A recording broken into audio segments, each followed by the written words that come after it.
Hi, everybody. Let's see here. I think we are live. Looking forward to getting back into my live. Looking forward to getting back into my live schedule here. And first thing I want to do is, let's see, welcome everybody. And I have a request that if you're watching me live, to please put live in the comment section. And if you're watching me on the replay, to please put replay or team replay. That really helps me get my message across. So let's see, I do have some notes here. And the first thing I want to do right now is ask a question, which is who out there have ever felt like you're like bending over backwards to keep your toddler happy? And anybody out there feeling this or have ever felt this? It's pretty common. It's a pretty common thing. And what I'd like to talk about today and give you some 5 simple tips and pointers of why it's actually not only not good for you to be doing this, but also not good for your toddler. And in the Toddler Code, which is my signature system, it's I always try to focus on team family and how it's good for you is also good for your toddler too. So, and vice versa, what's good for your toddler is good for you. So that if we find ourselves focusing too much on our needs with the toddler not not being actively engaged in our lives and feeling fulfilled, that's a problem. But equally, if we focus all of our attention on the toddler and making them happy all the time, well, that's not really great for the parent, because ideally nature set it up that it was win-win, that what was good for us was good for the toddler and vice versa, that there was a natural relationship that was good and felt good. So, who am I and why am I qualified to teach on this subject? Well, my name is Anna Ariel, and I'm the founder of this group, the Toddler Code. And I've been working with parents of small children actually for over 25 years. My teacher was a woman named Jean Liedloff, and I worked with her. I had the amazing blessing of working with her directly. She wrote an amazing book called The Continuum Concept. And so, yeah, her experiences were in the jungles of Venezuela with untouched tribal people. And so much of what she found out about what made them kind of like a happy culture, with the children growing up with their self-esteem intact. And she saw none of what we see today in modern toddlerhood, I guess you could call it. She saw none of the terrible twos. She never saw 2 children arguing with each other or a child disagreeing with an adult in 2.5 years. So anyway, let's see. Let's let's get going here.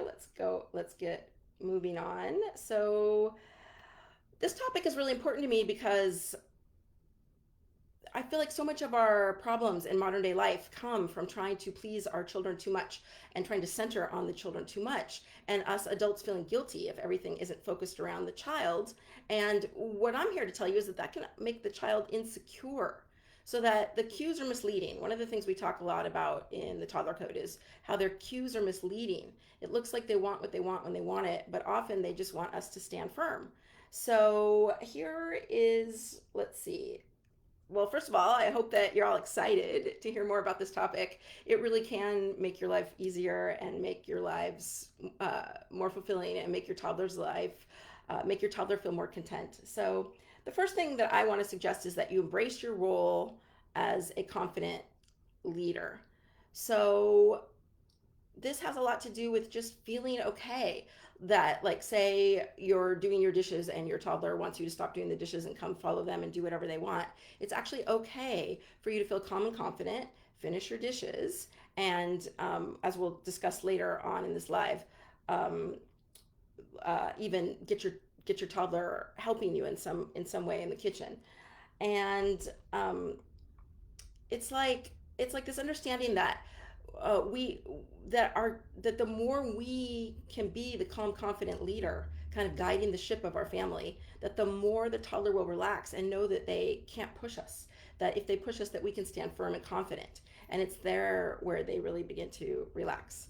So another point I want to bring up is it's connected to the first point, but just to ditch that guilt of feeling like you always have to be there for them and that everything else is secondary to their needs, because honestly what is the best for them is also um, what us not feeling guilty is really healthy for them. And this does connect to the first point, but it's just like standing there solid, doing your dishes if your dishes are what you need to do. For instance, in this example, it could be many examples. It could be driving somewhere. It could be anything in life that, there's something that needs to be accomplished. And just to let go of that guilt that if you're not doing what they want, that somehow makes you a less of a good parent, or that is somehow harming them. Because what I find over and over is that it's when we regain this confident feeling without guilt that they begin to really flourish.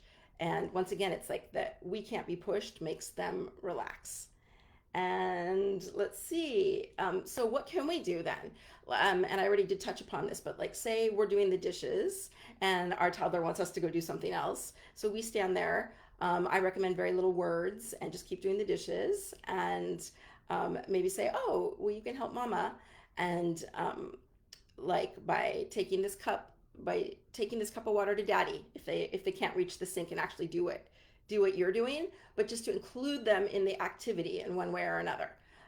Even if you can't include them in the activity, it still is okay to hold firm in what you're doing and complete your task without being knocked off your focus. But ideally, there's ways that you can incorporate them, and so then they get that good feeling about themselves.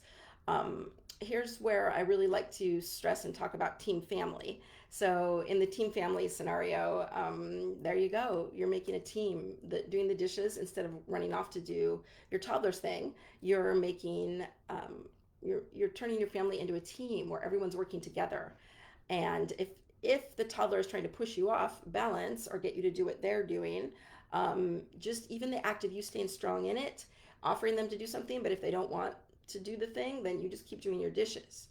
And this brings up something that I'm often talking about, like which is I don't work with punishment, I don't work with permissiveness, and I don't do traditional timeouts. But what I often recommend are two interesting things that both have to do with action. One is bypassing, and one is leaving out of the action. So it kind of depends. So you say, oh, take this cup of water to daddy while you're doing your dishes, trying to include them. Or you say, come on up and help mama with the dishes, but they don't want to. So in that case, I would just recommend bypassing them and continuing to do the dishes, like I said. But if they become, obstructionistic or super defiant, then you might need to leave them out of the action, which in my coaching, my one-on-one coaching business, we go through all these different ways suited to your family and your needs of how you can leave them out of the action without anger, to get what you need to do done to progress the whole family. So yeah, and let's see.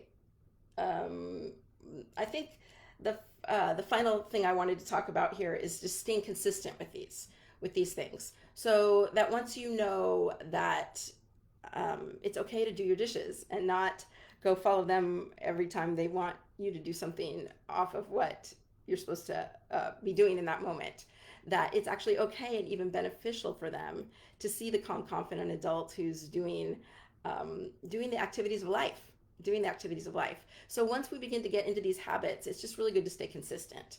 So what I mean by that, obviously, is that one time, you stay doing your dishes and the other time you let them pull you away. Well, it's hard for them to get good clarity on what your wishes and desires are if you constantly are going back and forth. So I do help also parents stay consistent, and that's one of my biggest joys in life, is helping the parent regain their parent superpowers and become the calm, confident adult while watching your children's behavior improve, just based off the fact that you're clear and confident, and getting off what I call the permissive punish seesaw.